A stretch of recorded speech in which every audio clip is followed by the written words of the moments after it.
Hey there, friend. Welcome back to my channel. Today I'm going to take a more casual approach to a video and just simply sit down and answer some of your questions. If you're new to our channel, hi, I'm Dr. Lyss. I have a PhD in exercise physiology, and I always get asked a million questions about things related to hybrid training, running, lifting, nutrition, female physiology, all of the above. So I just wanted to sit down today and answer some of your guys' actual questions beyond the videos that I have and have just a little bit of an organic chit chat with you and little Miss Kona Girl. So let's dive right in. The first question is, what do you think about CrossFit? So a lot of people tend to have negative thoughts about CrossFit. I actually am pro CrossFit, if that's a thing, with the nuance, of course, of using it appropriately and or good training. Now, I actually used to do CrossFit and or have used CrossFit style training in the past, and I enjoy it. We program Metcons into the Lyss Method, my training app and program, and I think CrossFit for regular people looking to get general fitness ticks a lot more boxes than a lot of group fitness training programs, and I actually really recommend it and like it as a way to kind of hit your cardio, lifting, or multi-fitness type needs. Is it a perfect program or complete? Absolutely not if you just do Metcons on its own. But if you're doing it where it's a variety of Metcons and true strength training or adding strength training to your Metcons or cardio training, I think it can be a great option and way to train to either complement your lifting or do for community on your own. So I think CrossFit's great as long as it's programmed in a way that's balanced and or you're recovering or maybe not doing 7 Metcons a week. It can be a great option for a lot of people for general health and fitness. How much of a trail ultra is walking? So when it comes to trail and ultra marathons, it really depends on the terrain, the distance, you, and your fitness. But let's not pretend that all ultra runners aren't at some point in time walking in their race. Even the elites are walking in some of their races, depending on the course and the terrain. Walking is really normal in trail running, and one of the jokes in the trail running community is that we are just power hikers calling it trail running. Now, this will depend on the race. If you want to go back on my channel, I documented my entire training for my 100-miler last year and then my 50-miler year before. And during some of the races that I did as tune-up races for my 100-miler that were 50K to 50 miles, I ran probably 90 to 100% of those races for the most part. Big sigh. Because they were flatter, easier, more runnable terrain with little walk breaks here and there, stopping at aid stations and or just taking a break if I needed to. But I ran the majority of some of those races. Whereas my 100-miler, I want to say I ran maybe 60% of the race and walked or power hiked maybe 40% of the race, if I'm just thinking roughly back to what I did during the race. And that doesn't mean that it was 60% of the miles I ran and then I walked the rest of the way. Usually you're walking or power hiking up hills, or you stop to walk when you're eating, and or you're walking to adjust, and or you're walking in the middle of the night because you might fall off a cliff like I felt like I was going to do at one point in time. But it's perfectly normal to walk in a variety of distances. I've walked in 50Ks, I've walked in my 100K, I walked a lot in my 100K, and or power hiked, whatever you want to call it. There isn't a perfect or exact split. It's all about meeting the time cutoffs, your personal fitness, your comfort level, and honestly experience. I didn't feel comfortable running all of my ultras or racing them into the last few years when I feel like I finally had the skill to pace it across it and not hike early and often to save my energy for later on. And I think that's a skill you gain with time. So how much you walk will just kind of depend on you, but don't get it wrong. There is a lot of walking in ultra running. That's honestly perfectly normal, and there's nothing wrong with that. Is there a calculation for how many carbs per pound of body weight we should be eating a day while doing hybrid training? So yes, there is. The amount of carbs that you need to take in while doing hybrid training or cardiovascular training or endurance training or training in general will really depend on how much you are doing in a day or week on average. And so that calculation will be based off total hours of that activity and then your body weight and your caloric needs, et cetera, et cetera. So I'm gonna link here my free macro calculator. This actually will help you just plug in your information of how active you are per week, your body weight, and or all those things to figure out your macronutrient needs, because the carbohydrate recommendations for this are gonna range from like 3 to 5 grams of kilogram of body weight per day, from 6 to 10, and anything that high as well, depending on if you're super, super highly active or carb loading. So it's really just gonna depend on what you need. For most people doing hybrid training or endurance training, it's gonna fall somewhere in that 3 to 6 range or that 6 to 8 range, just depending on the volume of training that you're doing. And that calculator will help you kind of figure out that number, and I'll link that here. As a new runner, how much should I be paying attention to cadence?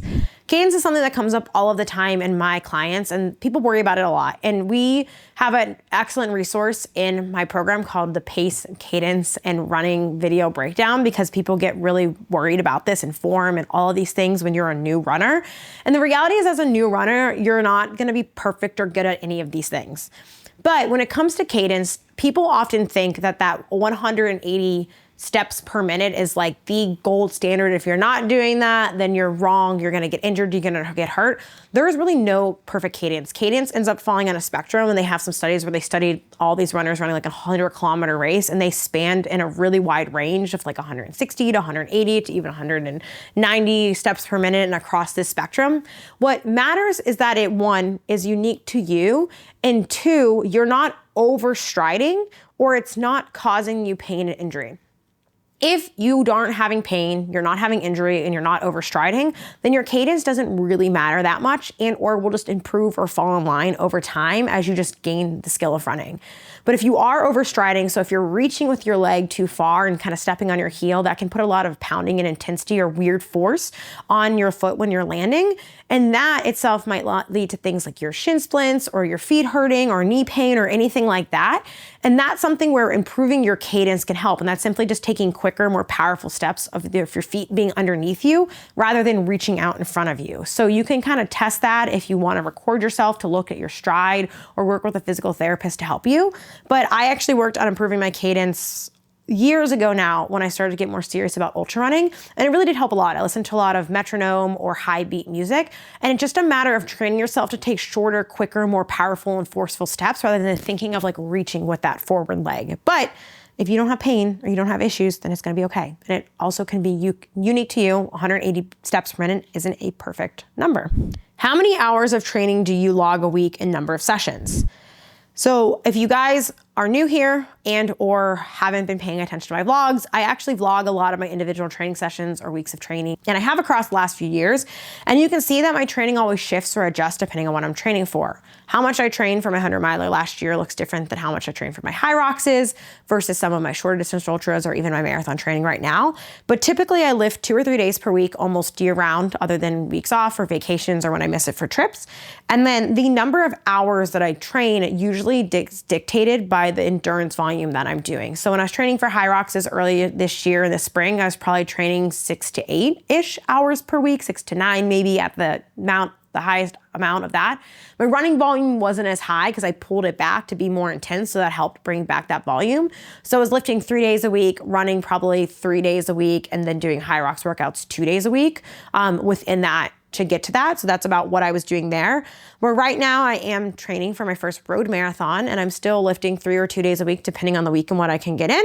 And my running volume is ticking up. I'm running about 35 to 38 miles a week right now. So I've been training probably between 9 to 10, maybe 11 hours a week right now. Last year when I was training for my 100-miler, my training volume was probably between 8 to 15 hours a week, just depending on if I took big, long back-to-back trail weekends. And that was really time consuming because trail time is slower. And the number of sessions I do for running each week typically is 4 or 5. I sometimes will run 6 days a week when I'm getting really close to running a really, really long distance race like my 100-miler last year. But typically 4 to 5 is more normal for me. So I'm doing somewhere between like 7 to 8 sessions a week total with my training. So it's a very, it depends answer, but that's the truth. Hey Doc Lyss, aspiring business owner here in a similar domain. Any business advice? Don't do it. Kona says don't do it. I'm just kidding. I would say if I was starting back out and starting my business all over again, the one thing that I remember, the one bit of like inspirational advice I've always given myself is to dream bigger, but I don't think that works for everyone. Some of you guys, the thing that's gonna make it for you is the willingness to put in the reps, do the work, and suck at it at first and figure it out. And that largely applies to like social media and content with that. as well as just learning what works for you, what's going to do well for your business, and what your selling point is. A lot of people are afraid to put things out there, but I encourage you to put things out there at first when the stakes are lower, quicker and faster, and get feedback and adjust than waiting for them to be perfect. I've made products and removed them. I've made services and they don't exist at all on my website anymore. I've changed and updated and pivoted and refined and improved my stuff so many times, but that's because I put it out there and got feedback, and I also was willing to learn more about the person I was trying to help.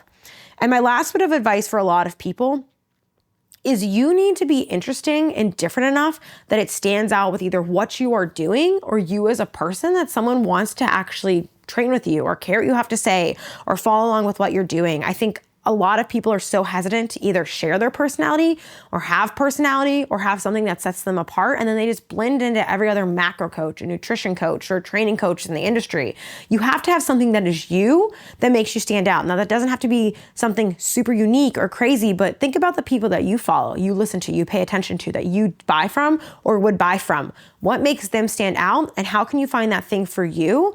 And or niche down in a way that your people will find you, and or you go out there and figure out who your people are and how to speak to them and sell to them and give them what they are looking for, not just what you think they need. I could give a lot of advice here. And honestly, I think my biggest bit of advice of all that would just to be relentlessly persistent, but that's always not the healthiest advice. But take that for what you will. All right, let's do one last one and then we'll cut this video, and I hope you hit subscribe so you don't miss out on a lot of my amazing long form content that answers questions like this in a deeper dive or a lot more information. How do I adapt to a lower HRV? I'm going to assume this question means how do I improve my HRV or improve that over time if it's lower, and if it's not, I apologize. So your heart rate variability is essentially the variability between your beats or your heart rates. And this can be affected by a few things. And this is what recovery scores on things like Whoop or other devices are looking at to base off your recovery or your readiness. Now, HRV is unique to you and it's different person to person, but typically higher is better, or increasing it over time is a positive trend, something you should be striving for. Now, day-to-day things that you can do to help improve this are being hydrated, getting adequate sleep, eating enough food, going to bed at a consistent time, all of those generic basic things. But if your HRV is chronically lower, it's typically because you lack aerobic or cardiovascular fitness, because that is a positive adaptation of being more aerobically or cardiovascularly trained, is your HRV increasing over time, which is something you can track trends with over time on these devices like your Whoop or your Garmin or your Oura Ring or whatever you have. So that's usually my biggest advice for people beyond like stress management and improved sleep quality, is that if you're trying to improve your HRV over time, doing more cardio and being more aerobically fit is going to be largely what improves that across time, other than of course lifestyle behaviors to support it. So you guys have any questions you want me to answer in a future video, ask them below and I'll save them for the next time I do this. And if you enjoy this style of content and you want to ask me more questions, do some more Q&As, let me know below if you like this. Otherwise, hit that subscribe button, go check out my latest video, go learn something new, and I'll catch you on the next one.